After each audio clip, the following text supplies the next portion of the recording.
गीता भगवान की जय। भगवान ने गीता में कहा है कि जब जब धर्म का अधर्म से ग्रसित होता है भारत, तब तब मैं स्वयं को प्रकट करने के लिए उत्तराधिकारी बनता हूँ। क्या कहा है कि जब जब धर्म का अधर्म से ग्रसित होता है तब तब मैं स्वयं को प्रकट करने के लिए उत्तराधिकारी बनता हूँ।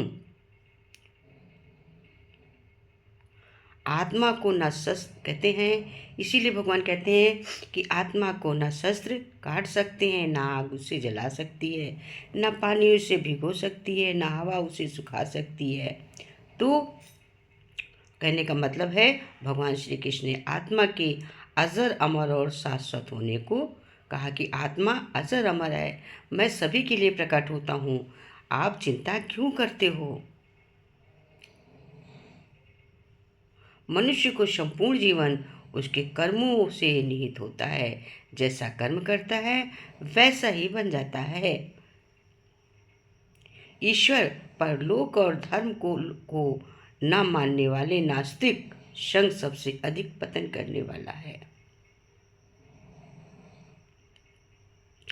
किस्मत पर जितना यकीन करोगे उतना ही दुख पाओगे, और कर्म पर जितना यकीन करोगे उतना ही सुख पाओगे। सफलता आपके कर्म में छिपी हुई है, ईमानदारी के मेहनत में कीजिए, आपको मेहनत ही एक कीमत अदा करती है। मेहनती व्यक्ति मेहनत का कर्म, अच्छे कर्म ही हमें मेहनत कर रहे हो और रिजल्ट नहीं मिल रहा है, तो अगर हम मेहनत भी करते हैं रिजल्ट नहीं आता है तो या सब हम ये नहीं सोचें कि जिस दिन वो देने पर आएगा उस दिन संभाल भी नहीं पाएंगे। जब हम मेहनत करेंगे तो जिस दिन परमात्मा देंगे, प्रभु कृष्ण देंगे, उस दिन हम उसको संभाल भी नहीं पाएंगे। अभी आपका कुछ प्रतिशत मेहनत बाकी है, उससे जारी रखो। कहते जितनी प्रतिशत मेहनत बाकी रह गई है उसको जारी रखो, जिस दिन से प्रभु देंगे उस दिन तो हम संभाल भी नहीं पाएंगे। हम ये ना सोचें कि हम मेहनत कर रहे हैं पर हमें रिजल्ट नहीं आ रहा है। समय कैसा भी आ जाए भगवान पर विश्वास हमेशा बनाए रखें, क्योंकि वक्त को कभी भी बदल सकता है। भगवान चाहे तो रंक को राजा और राजा को रंक भी बना सकते हैं। कहते अगर कोई आपसे कुछ मांगे तो दिया करो, शुक्र करो कि ऊपर वाले ने आपको देने के लायक बनाया है। जब हम देंगे तभी हमारे देने की आदत होगी, जब हम देंगे ही नहीं तो हमारे देने की आदत ही नहीं होगी। कहते हैं एक के दरवाजे पर साधु महात्मा ने दस्तक दिया कि बेटी कुछ दे, तो उससे एक छोटी सी लड़की निकली, बोली बाबा मेरे पास तो कुछ देने को ही नहीं है। बोले बेटी ऐसा नहीं कहते, कुछ दे दे। कही बाबा क्या दे दें। कहीं तेरे आंगन में धूल पड़ी है। बोली हाँ बाबा। बोली जा ला के दे। वो गई, एक मुट्ठी धूल ला के दे दिया, डाल दिया कमंडल में। और तो भगवान थे। गुरु ने, शिष्य ने कहा गुरु ये भी कोई भिक्षा होती है जो तो आपने भिक्षा लिया, धूल भी कोई भिक्षा। तो उसने कहा नहीं, धूल दी तो क्या हुआ, इसके देने की दस्तक तो पड़ गई। आज इसने हमको धूल दी है तो कल इसके हाथ में संस्कार हो गया दान देने का। जब हमारे पास संस्कार ही नहीं होगा दान देने का तो हम कभी दान नहीं दे सकते। इसलिए हमें आदत जब होती है, जो आदत होती है वही हम कर पाते। इसलिए हमें अच्छा बने। कहते हैं अगर कोई आपको कुछ मांगे तो दिया करो, शुक्र करो आप ऊपर वाले ने आपको देने लायक बनाया है। मूर्ख को जवाब मत दो, ज्ञानों को ठुकराओ मत, अच्छे को जाने मत दो, बुरे को अपनाओ मत। कोई हमारा बुरा करे ये उसका कर्म है, लेकिन हम किसी का बुरा ना करें ये हमारा कर्म है। समय कभी एक जैसा नहीं रहता, उन्हें भी रोना पड़ता है जो बेवजह दूसरों को रुलाते हैं। किसी के साथ गलत करके अपनी बारी का इंतज़ार ज़रूर करो, क्योंकि समय के इस पास न किसी के कर्मों का हिसाब है, किसी कर्मों का हिसाब नहीं। समय कुछ नहीं देखता है। जैसे 100 गायों में बछड़ा अपनी माँ को ढूंढ लेता, माँ अपने बच्चे को, उसी तरह से दुष्कर्म करने वाले को प्रभु अपने भी ढूंढ लेते हैं और कर्म का थप्पड़ बहुत बड़ा होता है। जो हम दूसरों को देते हैं वही हमें वापस मिलता है। फिर चाहे सम्मान दे या धोखा दे, जो देंगे वही तो मिलेगा। इसलिए जब व्यक्ति में मन लगने लगे तो समझ लेना कि भगवान ने आपको चुन लिया। कहते जब हमारा भक्ति में मन लगने लगे तो समझ लो कि भगवान ने हमको चुन लिया है और हमने भगवान को चुन लिया, अपना लिया है।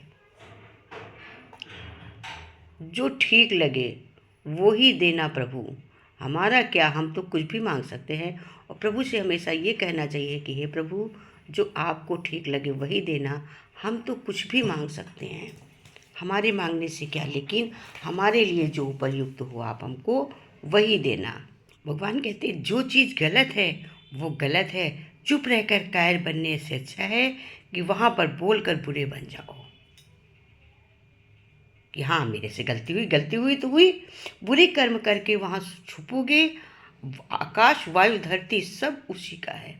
और बुरे कर्म करके गलती करके हम छुपते हैं तो आकाश धरती वायु सब तो खुली हुई है। हम कितने लोगों से बचेंगे, हम नहीं बच सकते।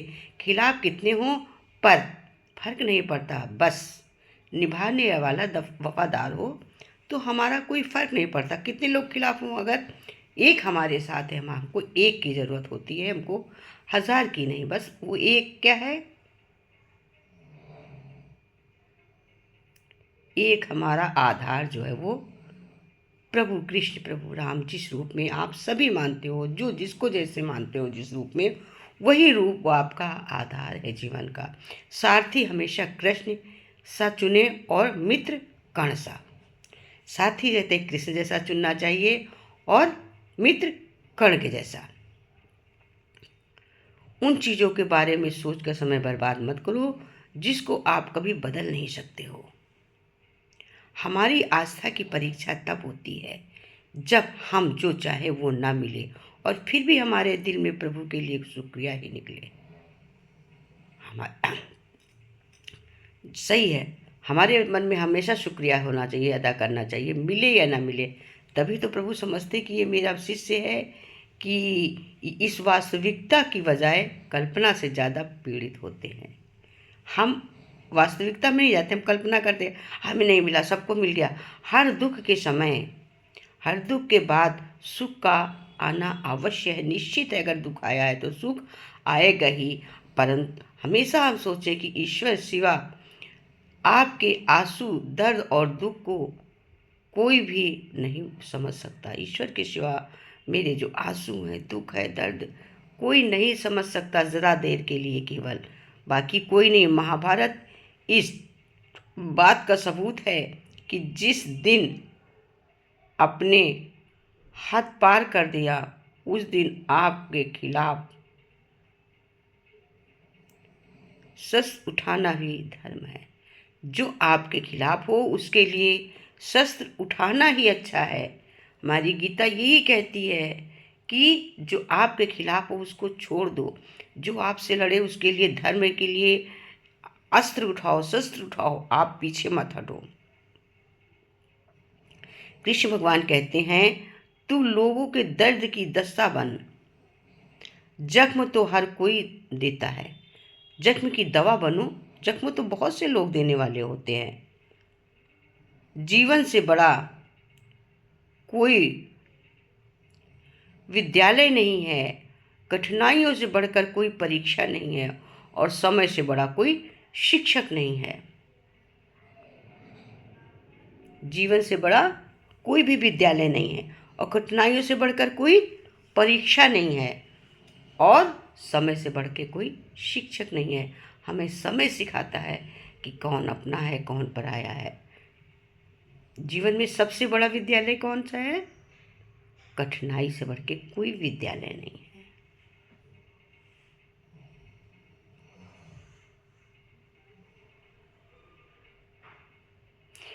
यदि गलत को गलत कहने की क्षमता नहीं है तो आपकी प्रतिभा व्यर्थ है।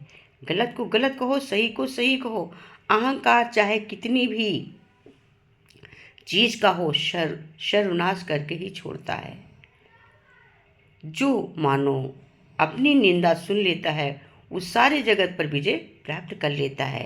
अहंकारी व्यक्ति अहंकार करता रहे, लेकिन सुनने वाला जब सुन लेता है तो उसकी विजय निश्चित है। मूर्ख को जवाब मत दो, ज्ञानी को ठुकराओ मत, अच्छे को जाने मत दो और बुरे को अपनाओ मत। बुराई अपनाने से क्या फ़ायदा है? इंसान उतना ही बड़ा बन सकता है जितना बड़ा वो सोच सकता है। सोच से ही बड़ा बनता है, ना कि किसी और चीज़ से। पूरी दुनिया जीत सकते हैं संस्कार से, और जीता हुआ भी हार जाते हैं अहंकार से। हम पूरी दुनिया को किस चीज़ से जीत सकते हैं? एक संस्कार से, और हारते हैं अहंकार से। किसी का दिल जीतने के लिए क्या होना चाहिए? केवल हम संस्कार से जीत सकते हैं, अहंकार से तो हम हारते ही चले जाएंगे। अहंकार हमारे जीवन का सर्वनाश कर देता है, अहंकार हमारा पतन करता है। पराजय तब नहीं होती है जब आप गिर जाते हो, पराजय तो तब होती है जब आप उठने से इनकार कर देते हो।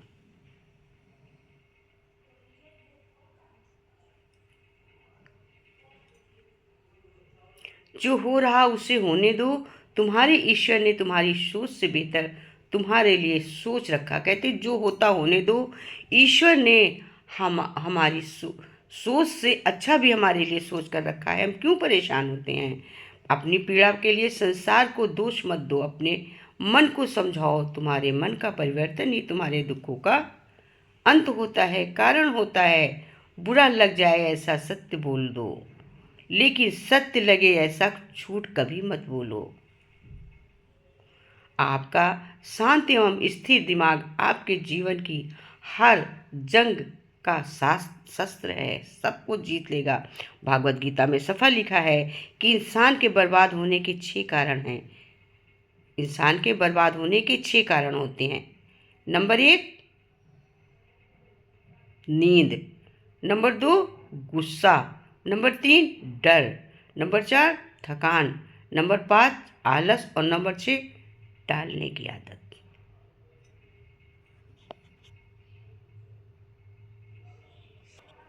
क्योंकि अगर हम क्रोध करते हैं तो क्रोध से हमें भ्रम पैदा होता है, भ्रम से बुद्धि व्यग्र हो जाती है।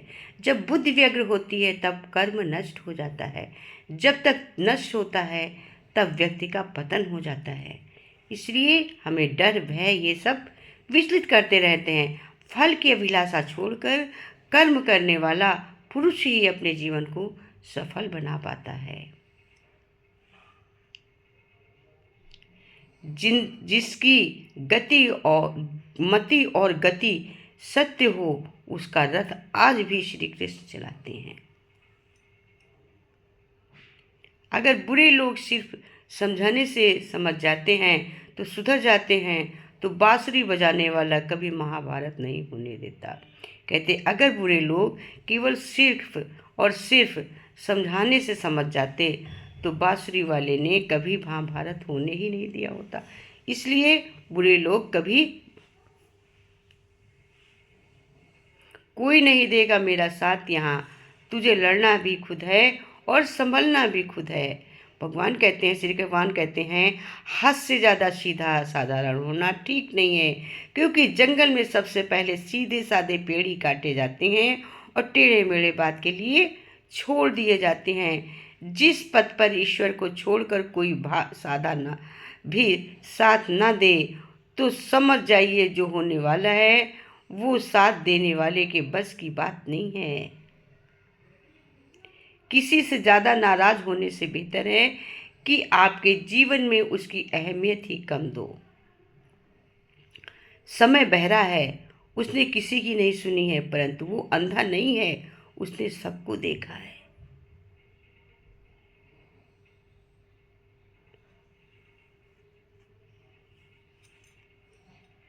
समय से पहले और भाग्य से अधिक कभी किसी को मिलता नहीं है। समय से पहले और भाग्य से ज़्यादा किसी को मिलता ही नहीं है। अर्जुन ने बस एक निर्णय लिया था कि श्री कृष्ण चाहिए। आगे के सारे निर्णय ने फिर स्वयं प्रभु श्री कृष्ण ने ही लिया है। अर्जुन ने क्या निर्णय लिया था कि मुझे कृष्ण चाहिए। आगे के निर्णय प्रभु ने लिया, उन्हें कृष्ण प्राप्त हुए।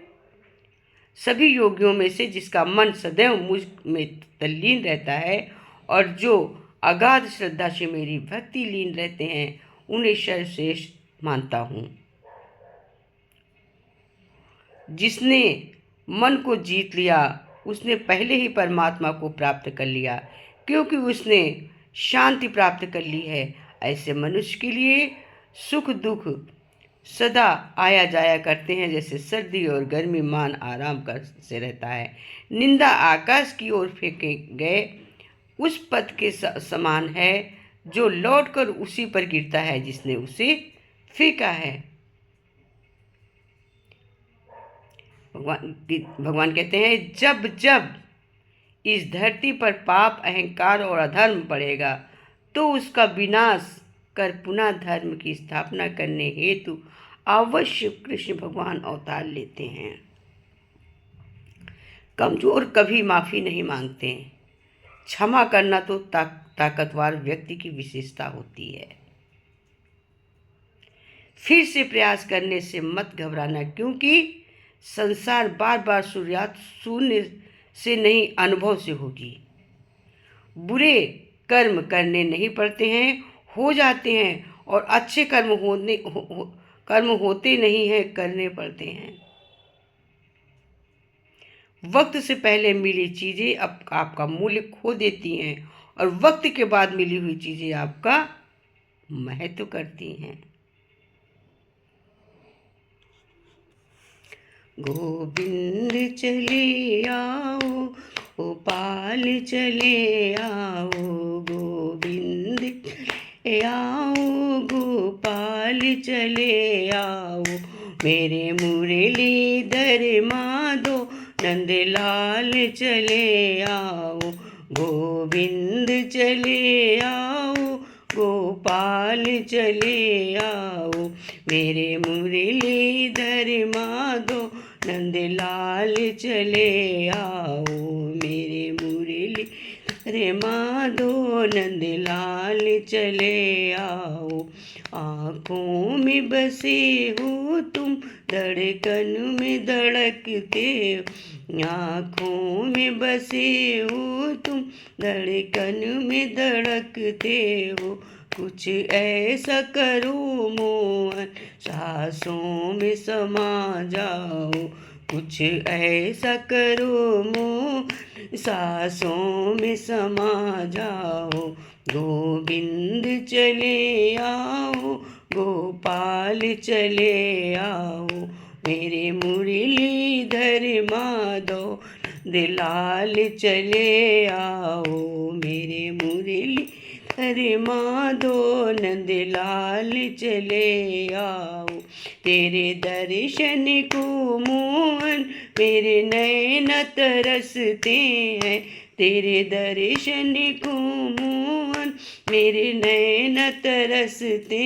हैं, अर्ज मेरी मोहन अब और न तरस वो है, अर्ज मेरी मोहन और न तरसाओ, गोविंद चले आओ, गोपाल चले आओ, गोविंद चले आओ, गोपाल चले आओ, मेरे मुरलीधर माधो नंदलाल चले आओ, एक शर्त जमाने से प्रभु हमने लगा ली है, एक शर्त आने से प्रभु हमने लगा ली है, या हमको बुला लो तुम या खुद ही चले आओ, या हमको बुला लो तुम या खुद ही चले आओ, गोविंद चले आओ, पाल चले आओ, गोविंद चले आओ, गोपाल चले आओ, मेरे मुरलीधर माधो नंदलाल चले आओ, मेरे मुरलीधर माधो नंदलाल चले आओ। गीता भगवान की जय। हरि ओम तस्सत, हरि ओम तस्सत।